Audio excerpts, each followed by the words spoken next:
So another question that I wanted to ask you guys was the fact, because I think you touched on it in the very beginning, that when you talk about adult shows and R-rated shows. Now, one of the reasons why the television industry has evolved and boomed to such an extent internationally is because there is no censorship, at least on cable or the streaming platforms in the United States of America.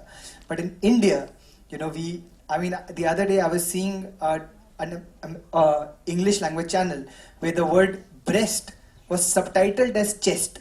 And because clearly the people who watch English language channels in India are not evolved enough to read breast.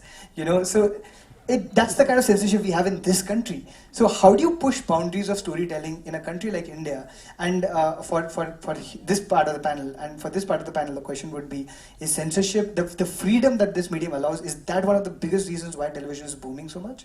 So, but first, if you guys want to answer that. I don't have an answer to that. My answer is watch episode 4 of POW. Where they fondle a chest. just watch episode 4. I mean, I guess you have to somewhere or the other you need to self-censor. I mean, I don't understand about the chest, because we are not allowed to say beef on television, right? So let's not go there. That's nothing to do with the television networks.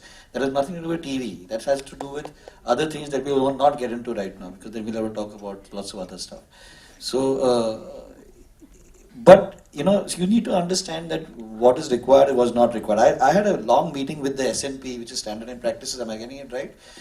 Team at Star before we got into the show, because I said, because a lot of Hatu film is about PTSD and what they're going through, and what these two POWs. Homeland, for that matter, had it was such an important part of Homeland season 1 when Brody similarly, had to have it's sex. a very big important part over here also, right? I mean, so what do you need to do? And they said, listen, you have a guy smoking, just make sure you put the statutory warning, which according to me is great, as long they didn't tell you don't have the smoking, Make sure that some person says it's bad to smoke, which I'm okay with. It is bad to smoke. But if I want the character, after 17 years, he comes back home, he waits for his children and his wife to go, and the first thing he does, he looks for a cigarette. It was a very important scene that the writers had written for the show.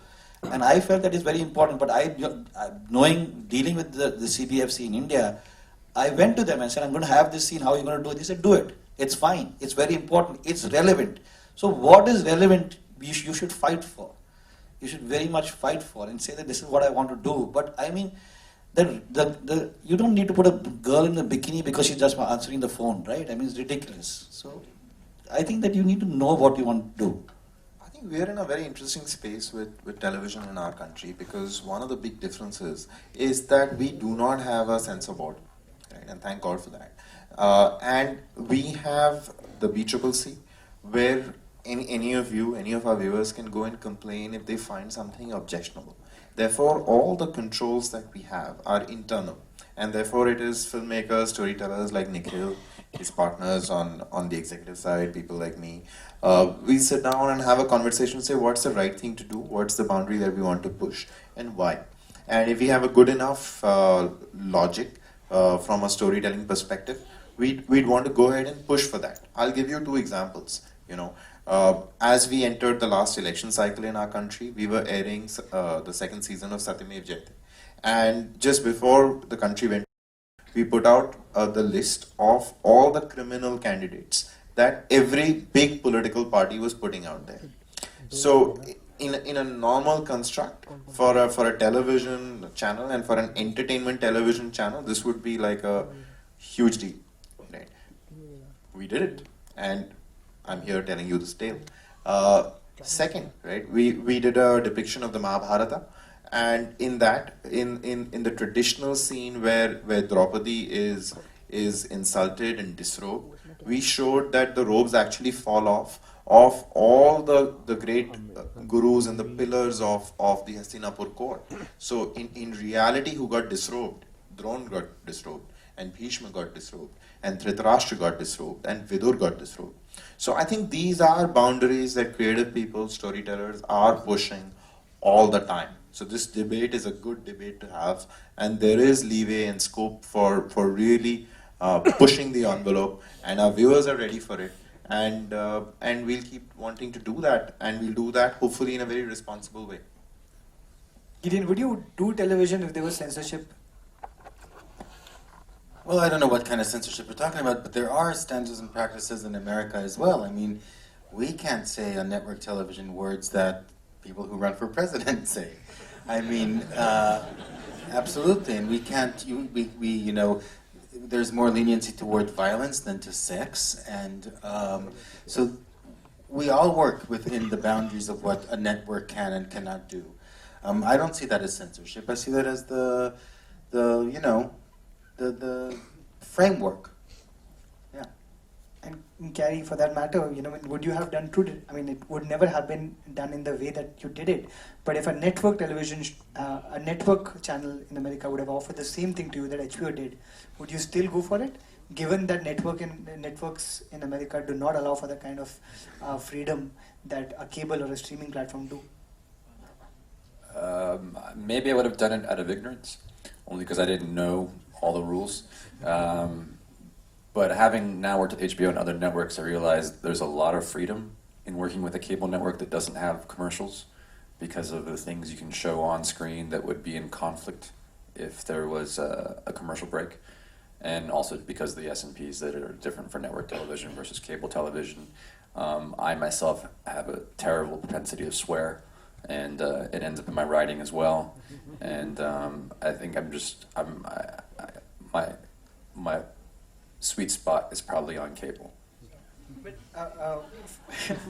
for that matter, you know, because you've spoken about networks, and is there, since you're also a filmmaker, you know, predominantly, do you see is television offering you a little more freedom than what films offer when they go into theaters and they have to be stamped with a certain kind of a censor certificate? You know, do you actually find that attractive about television? I don't think my stuff is that extreme. So I was gonna make an example, but then I realized I'm not allowed to talk about it. So I think what I would say is that there are still restrictions in filmmaking as well. So it's not like it's just, you know, it's not the Wild West when you make a movie. You still have to follow a lot of rules, and I think there's a lot of discretion, and I think culture, studio to studio, that allows certain kinds of content. And I think Gideon said it when he said that it's more acceptable to show violence in America than it is to show sexuality, which is a really strange contradiction. And as frightening as sexuality is to many people, it seems, the amount of violence that we consume on television, to me, makes me want to put less violence in my films, even though some people consider my films to be violent. I think it's the topic that's violent, but like in Beast of No Nation, the 2 or 3 violent scenes that are there are nowhere near as gory as what you might see on an average comic book action film. Walking Dead, yeah. But they're just killing, oh no wait, they are killing people too. I haven't seen the first episode, so please don't ruin it for me. Sure. Okay, I'm getting towards the last part of this before we'll open it up for questions from the audience. One of the things that Nikhil, you have said is about how, you know, POW required actors, good actors, you know. But when you think about it, right? Everyone from Purab to Sandhya to Amrita, they are not your television. They're not your traditional television actors. They have not done to perhaps any television, for that matter. And when you think about it, the turning points of the television revolution, whenever it has happened when a big name star has come on board. You know, True Detective, you know, if Matthew McConaughey or Woody Harrelson would not have been in it, would True Detective have become the phenomenon that it did? Would we have actually taken the kind of,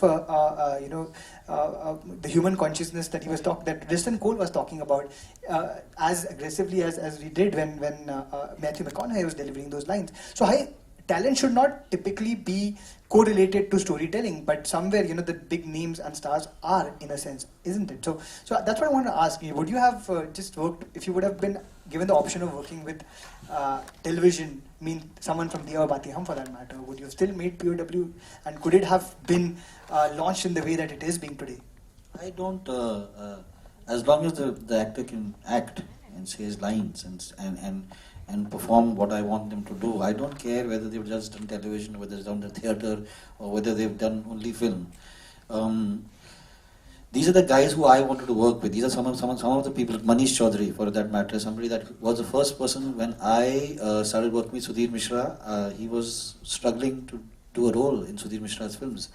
Purab is in Airlift, and I've always wanted to work with him. Amrita is somebody when I saw in Aisha, and I said that my God, this girl is fantastic. So that my choices don't come because somebody tells me that this person is a very big star on television, or this person is a very big star in film.